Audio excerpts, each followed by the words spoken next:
Hey, what's going on, everybody, and welcome to the Smart Choice Football Podcast. And this is going to go under the category of fantasy football. We are coming at you 3 times a week. And here's my co-host, Jerry Lido. What's going on, Jerry? Hey, I'm ready to talk some fantasy football. Ready to talk about some quarterbacks for next year, Tom? Yeah, let's do it, man. So today's episode is going to be based off of the fantasy football quarterback rankings heading into next season. And this will be... There'll be definitely some early rankings as there's going to be a lot to change here before the season starts. There's going to be a lot of updates we'll have to this list as the offseason goes on. We'll definitely get talking about it, but there's no time to start like the present, so we just wanted to jump right in. Yeah, so at least my rankings, they're being based off of like 6 touchdown quarterbacks instead of 4. Mm-hmm. I forget. I also depends on the different format you guys use. Correct. I also have 6 point per passing touchdown. A lot of leagues also do 4.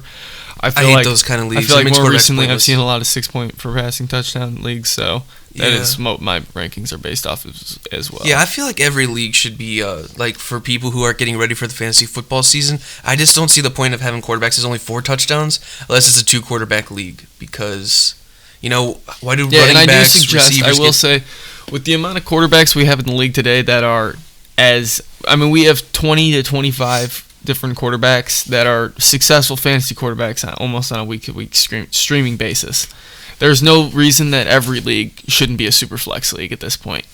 Yeah, I mean, exactly. And what I think that's kind of cool what some leagues do with 2 quarterbacks is that when you get like bonus points for a touchdown, like so if say Patrick Mahomes, for example, throws a 60-plus yard touchdown to Tyreek Hill, you get an extra 2 or 3 points, I think. I've some seen people those. add where if he throws a bomb, which I think is pretty cool, but I don't know if we'll add that into our league. There's a million different ways to play fantasy, which is what makes it so fun. So we'd love to hear about all kinds of different strategies and point systems that people have. But yeah, so let's jump into the rankings. Yeah, Tom. so who do you have as your number 1 quarterback, Jerry? Yeah, so I'll get started off. I will say I do have Lamar Jackson coming in next year at number 1.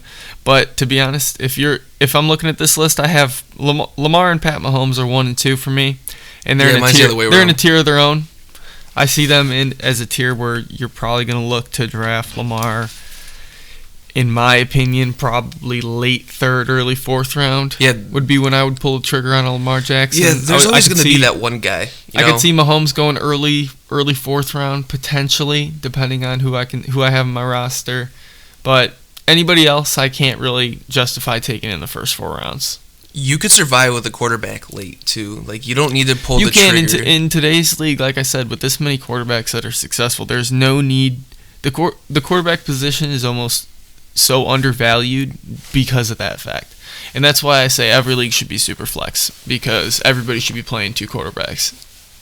Yeah, it's hard to do that though. It gives a little bit more value to the position just because you have to play 2 of them.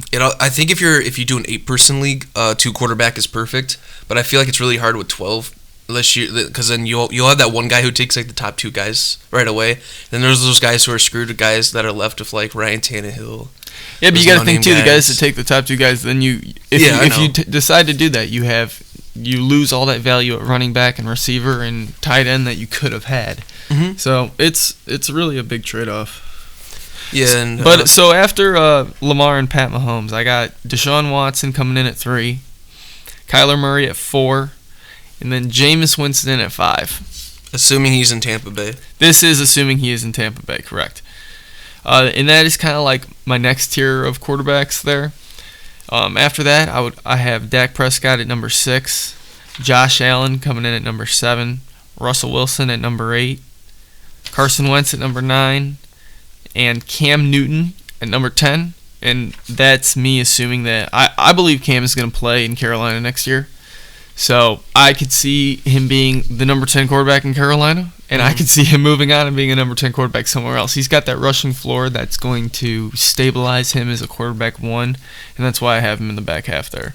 Yeah, I mean, last I saw the rumors with Cam they are expected to move on from Cam Newton because they have almost no dead cap.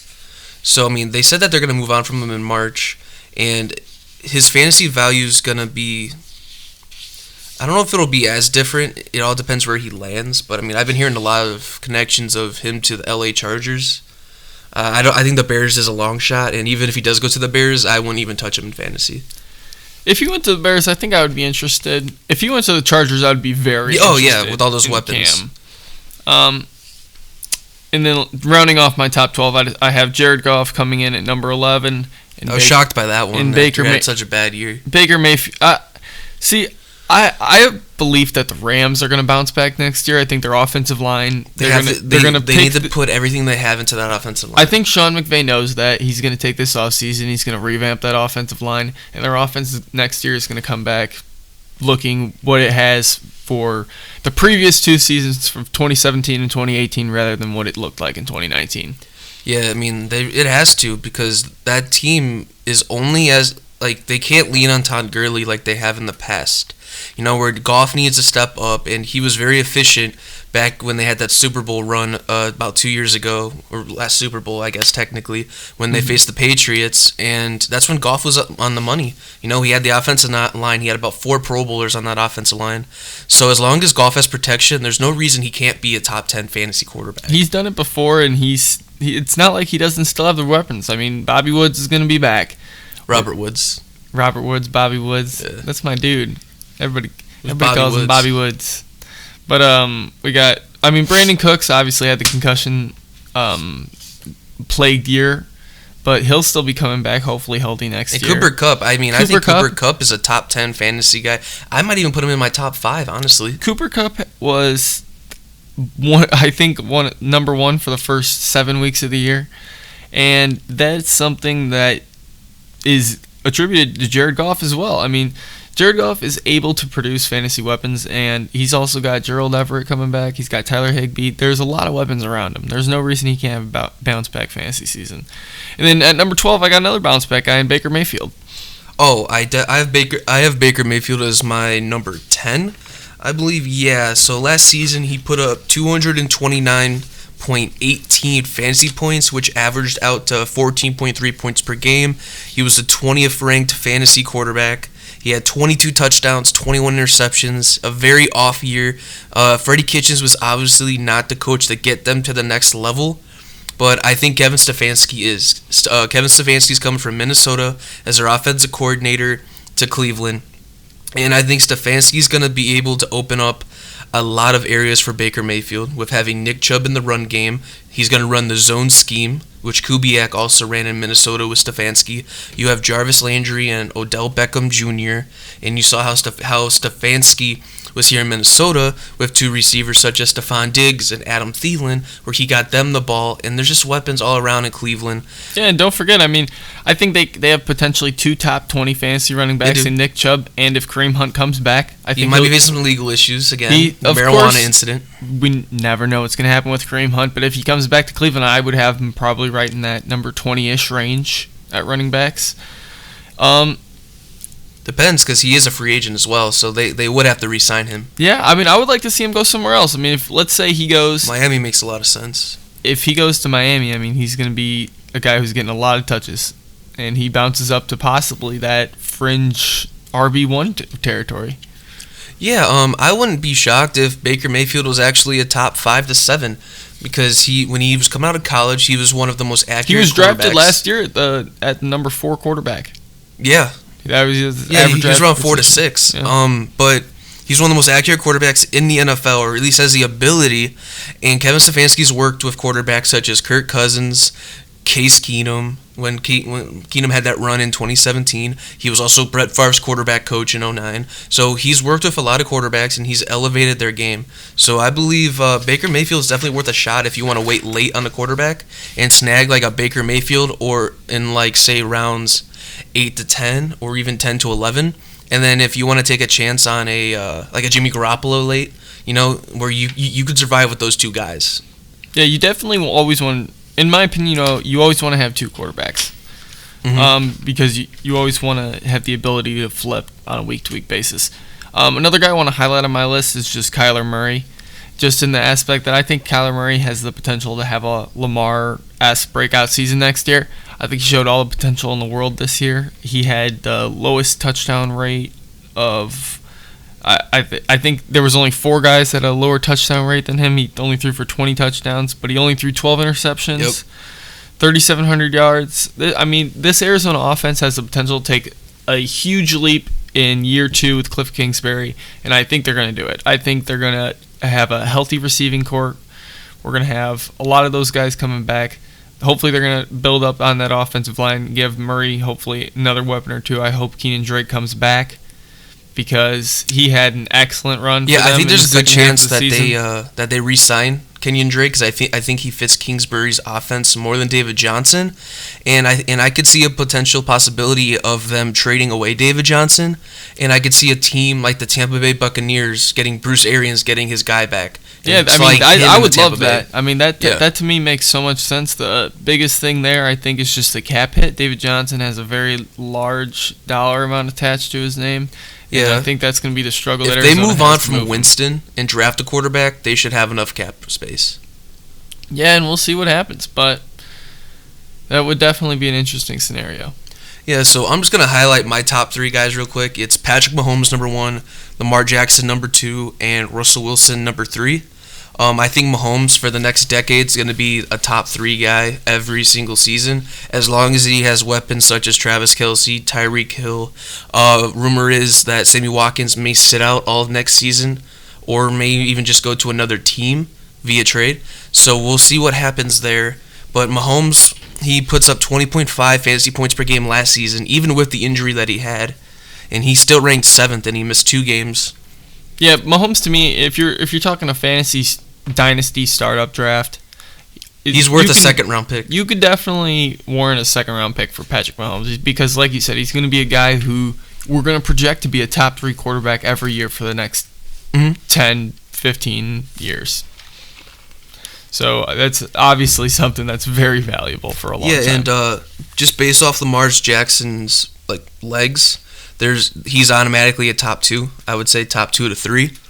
But I think going into next season, if you take Lamar Jackson, who averaged 27.7 fantasy points per game, I think you need to take maybe another quarterback, at least within the first 10 rounds, because I think there's a good chance that he gets hurt or he just straight up regresses. The league's going to catch up to him. He's going to regress because if you look, his touchdown rate was the highest in the league. Yep. That's going to come down. Every time a quarterback has a number 1 season in fantasy, they regress next year. So it's just a matter of how much regression is there. The regression for him is definitely going to come in the touchdown numbers. And I think it's going to come in the rushing numbers as well, just because I think you're not going to... We have a history of rushing quarterbacks in the NFL getting hurt. And John Harbaugh is not a bad coach. He's going to say, we have a great defense. We have a great running game. There's no need to put Lamar in that much line of fire. There's no need for it. Yeah, but the main reason why Mark Ingram had such a successful fantasy season was due to Lamar Jackson's legs, because most teams didn't know how to play the read option when they ran it, or the triple option, or even quarterback draws. They didn't know what to do and they didn't trail all season in any game. And the one game that they did trail was the playoff game, and Lamar was very ineffective until garbage time basically. So he's just a little risky guy where there's always this one guy. A little risky. He's a little risky. It depends what round because I'm not taking him within the first 6 rounds. And see, that's the thing, because there's the potential that people are out there right now saying I'm going to take Lamar at round 1, pick 9. Yeah, there's always that's what I was trying to get at, is that there's always that one guy in your league. It doesn't matter what league you're in, where he sees Lamar Jackson or a Patrick Mahomes, where he's like, you know what, I want these guys on my team so bad, I'm going to take them around 2 or 3. They're just, so, let someone do that. Let them do that. And I always get a running back or receiver. I'm telling you, even if you're playing in a 12-team Superflex league and round 1 goes Patrick Mahomes, Lamar Jackson, Kyler Murray, Deshaun Watson, Baker Mayfield, Jameis Winston, it doesn't matter, because let me tell you, you're going to get all that value at running back. You're going to get all that value at receiver. And when it comes time, you're gonna be able to stream these quarterbacks who came into last year thinking that Ryan Fitzpatrick and Ryan Tannehill were going to be good streaming options all year long. Nobody thought didn't even start till midway through the year, so you could just get him on the waiver wire. There were 40 different quarterbacks that were QB1s in 2019, and there have been 40 different quarterbacks for the past 3 seasons. So that just tells you that there's always going to be streaming options that are number 1 quarterback worthy. So you don't need to spend up at the quarterback position. Number 4 is Deshaun Watson. I don't think there's much to talk about Watson. He's just up for the next 10 years as well. He's always going to be a top guy, especially with DeAndre Hopkins there and Will Fuller. I think he'll be more effective if they get a running back eventually. I could see them maybe going after Melvin Gordon, free agency. Makes a lot of sense. He could be more effective if they fire Gary Kubiak. And they don't have Gary Kubiak? No, not Gary Bill Kubiak. O'Brien. I apologize. Bill O'Brien. Because Bill O'Brien has obviously held this team back for the past few seasons here. Deshaun Watson has all the talent in the world, and he just needs to get some healthy weapons around him too. He's never had a full season of Will Fuller. He hasn't had. He never will. He probably never will, because Will Fuller is one of those guys that's never always on the field. And we do have the question for Houston at the running back position next year, and that's going to be a big impact on Deshaun. Yeah, they can't really address it in the draft. They don't even have picks in the first 2 rounds. And they give the 3rd round to the Browns as well. So, but I think they have like another 3rd round from somebody else. But what's very underrated about Deshaun Watson is, yes, he has those games where he throws 4 or 5 touchdowns, but he also had 7 rushing touchdowns last season. Where there's not many quarterbacks who have the ability to run that had that many touchdowns. I mean, he had he had the same amount of rushing touchdowns as Lamar Jackson. Yeah, and something I like about Deshaun too, if you watch a lot of Texans football, is he looks to run in the red zone. Once you get inside the 15, inside the 10, when he gets outside, he looks to run. Mm-hmm. He looks to extend and make plays on the sidelines. And I love that for my quarterback, saying he's going to potentially get 7 rushing touchdowns. That's great. Yeah, and I have Kyler Murray as my number 5 guy. He's one of those players that I think are going to break out this year.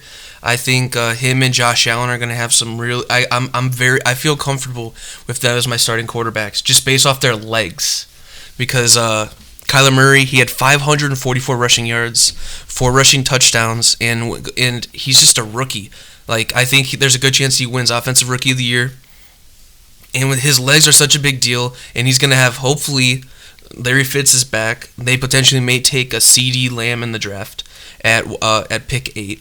The offensive line is going to hopefully improve, and I think Kyler Murray has the ceiling of a Russell Wilson type player. He looks like a mini Russell Wilson to me personally, and I'm very comfortable taking him as my quarterback 1 heading into the season, no matter what my roster looks like. I think it's hard to make a case to not be comfortable for Kyler Murray, and here's why.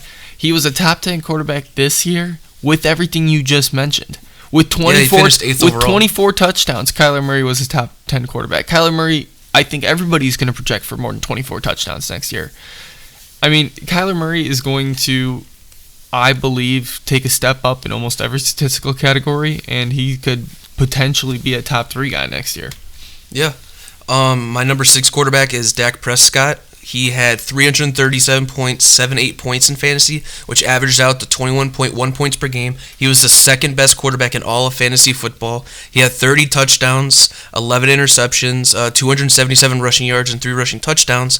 And I think with Mike McCarthy that they're going to really step up, but I think they're going to become a more balanced offense with Mike McCarthy, because Jason Garrett in some games would push Zeke too much, or then Dak wouldn't do much, and then they push Dak too much.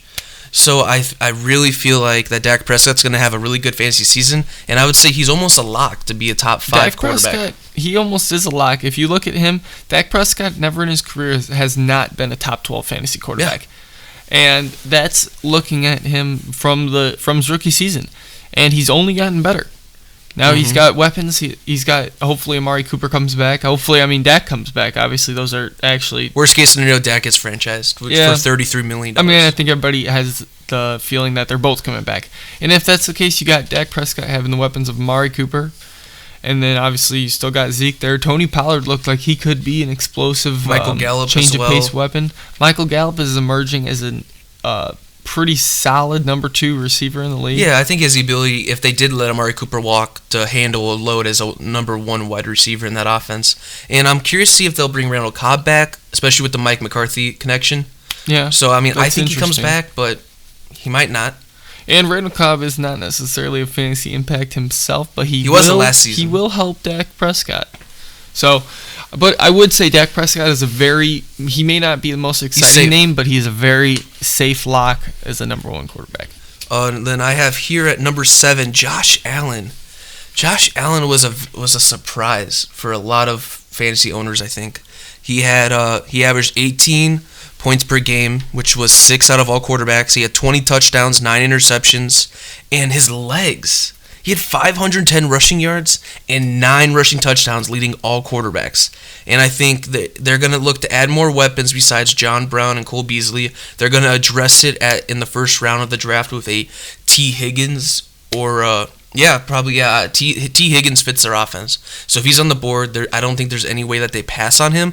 So I think Josh Allen's just looking up from here, and I'm comfortable taking him. I think he has the ability to be a top 2 to 3 fantasy quarterback next season. Yeah, I definitely see that same ability. He has that same rushing floor we talk about. If a quarterback can rush for 500 yards, that's a solid fantasy floor right there. Because you're getting those rushing yards on a week-to-week basis, and that's going to boost you up those 2, 3, 4 points every week. And then on top of it, when you get Josh Allen scoring 9 rushing touchdowns, I mean, that's more than some running backs. It was more than his running back in Devin Singletary, who had 4 on the season, 2 receiving and 2 rushing. Exactly, and that's Devin Singletary, a lot of people who are projecting to be a fringe RB1, RB2. Yeah, and number 8 here, I have Aaron Rodgers, who averaged 17.4 points per game. He didn't have the greatest year statistically. He had 26 touchdowns, 4 interceptions, but it's Aaron Rodgers. They need to get him more weapons. He has Devontae Adams and nobody else, basically. They had Alan Lazard as their wide receiver, Geronimo Allison, Jimmy Graham's on the decline. So I believe they're going to address the receiver in the draft, like a Laviska Shenault from Colorado. That's probably who they're leaning towards at pick 30, depending who falls, because there could be 7 wide receivers who go in the first round in this draft. And Aaron Rodgers will be in his second year in an offense with Matt LaFleur, so there's no reason at all that he's one of those quarterbacks who are just a safe pick. The name pops up, and if you take him, you're getting 15, 20 fantasy points a week no matter what. Yeah, I definitely see that. I really look at Aaron Rodgers and I see a decline. He is on the decline, but I think number-wise, because Aaron Jones is going to do a lot of work in that offense. Yeah, I mean, Aaron Jones' touchdowns next year are definitely going to come down. I mean, the guy scored 20-plus touchdowns. People don't do that back-to-back years. I mean, we had Todd Gurley do it a couple years ago, but other than that, it's really just not something you see. So I definitely would expect Aaron Rodgers to possibly have a little bit of a bump there, but I definitely do think he's on the decline of his career. Yeah, and for my number 9 here, this is going to be a shock to a lot of people. And I have Drew Lock actually at number 9. I really like what I saw in the last 5 games that he started in his rookie year, because he only played 5 games. He sat behind Joe Flacco and he dealt with a shoulder injury. But in 5 games, he had 68 fantasy points in 5 games, and he averaged 13.6 points per game, which was actually pretty good. Not many people thought he had it in him. He looked miserable in the preseason, and then he really stepped it up towards the end of the year. He had 7 touchdowns and 3 interceptions. And I really like what Denver's doing with that offense. They have a very young core, which is very important for a young quarterback to build around with the young core pieces around him. They have Drew Lock, they have Philip Lindsay, Royce Freeman, young tight end Noah Fant, Cortland Sutton, and they could potentially get a Jerry Jeudy or Henry Ruggs in the draft at pick 15. So I think Drew Lock is one of those quarterbacks who could take the next step and completely just figure it out and click right away. And he's a very low-risk, high-reward player. He's going to probably be like the 14th or 15th quarterback taken in fantasy football. He's going to be there in the 14th, 15th round, and you should absolutely stash him.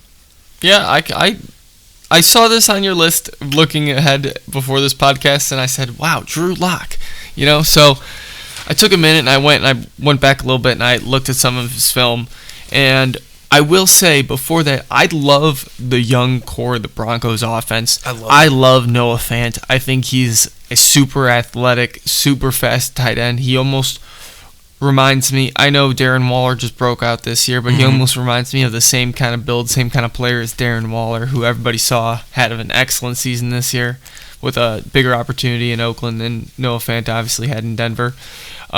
I love Cortland Sutton as an outside receiver. He is a wide receiver 1. He is a wide receiver 1. He was a wide receiver 1 this season, and that's what the Broncos drafted him to be. He was drafted to be their wide receiver 1, and that's what he is doing, and he's putting up those numbers. And if you watch any Cortland Sutton, he makes plays that other guys just don't make. And that's I was big at the weapon game in there for Drew Minnesota Lock. when he was burning Xavier Rhodes. I mean, he was just wide open back. It's like 20-yard catch. 2 plays later, 15-yard catch. Another play later, another 10-yard catch. Where he's a weapon. Drew Lock's gonna have a lot of weapons in Denver for the next year or two at least. Yeah, I would definitely say I wouldn't want to go into next season with Drew Lock as the only quarterback on my roster. No. But if I had Drew Lock as my second quarterback stashed in the back of my bench, I would feel good about it. Yeah, he's somebody you take after you take a quarterback. If you're the one of those players who you could take a Jimmy Garoppolo, you could take a Cam Newton, you could take a Kirk Cousins, a Baker Mayfield. Just keep Drew Lock in the back. And then my last 2 fantasy quarterbacks I didn't have prepared because I thought we were doing 10. Then we switched up last second. So I would say Kirk Cousins is a guy to keep an eye out on. He's always a top 10 to 12 fantasy quarterback. Whenever a quarterback has Dalvin Cook, Kyle Rudolph, Adam Thielen, Stephon Diggs, Irv Smith Jr., he should automatically be on your roster based off of he's going to put up big numbers. Even if Kirk Cousins doesn't win a lot of games, he's still going to put up enough numbers to be a quarterback one. He's going to put up 25 touchdowns, 25 to 30 Cousins touchdowns. To me is definitely a guy he's going to be that fringe QB1 at the end of the year, and he's going to be definitely a very good streaming option. Yeah, you look at if you get Kirk Cousins in a good matchup, if you get him an offensive line, if he gets an offensive line this season, and with Gary Kubiak now calling plays, I really think that he could even be a top 5 guy if he just has some time in the pocket. Yeah, there's always that potential. You see different guys in the top 5 every year, and so it might surprise some people, but he's the only quarterback to throw for 25 plus touchdowns in 5 straight seasons out of all the quarterbacks in the NFL. Yeah, Kirk Cousins definitely gets a lot of hate, but he does a lot of good things for fantasy that people don't always see. Yeah, I agree. So, those were our quarterback rankings for the off season. These are going to change, obviously, heading into the fantasy football season where most teams don't draft till the end of August anyway. So, thank you all for listening. Website hopefully will be coming up soon, so you'll be able to access more information, stats, especially when it comes to fantasy football. So we're looking at to record at least 3 times a week for our 3 sections. Yeah, we're hoping to get at least 3 podcasts out a week. So next week we're looking to hopefully talk, if we're talking fantasy, talk about top 12 running backs. We wanted to get into our Super Bowl recap, obviously. Yeah. Talk about next season. Yeah, first episode will be the Super Bowl recap and taking a look at teams heading into next season. Then we'll probably do mock drafts. We'll probably get out. We'll jump back into the draft. We'll probably. We don't know the exact detail on that, but we'll definitely it's mock draft season. Dive into something. It's draft season, so you know what that means. We're always watching film, and we're gonna see what we like, and we're going to give you guys content that we think you guys are going to like. So that's what we're going to be coming at you with. We will have all of our rankings coming out. So we'll have running backs. We're going to get hits receivers. We're going to talk about tight ends. And it's coming out weekly. Yeah, so we're going to have it all here for you. All right. Thank you all for listening so much. And make sure to follow us on Twitter at Smart Choice Football. Yes, please follow us and subscribe to us here subscribers on YouTube channel. All right. Have a nice day, everybody. Signing off. Ooh.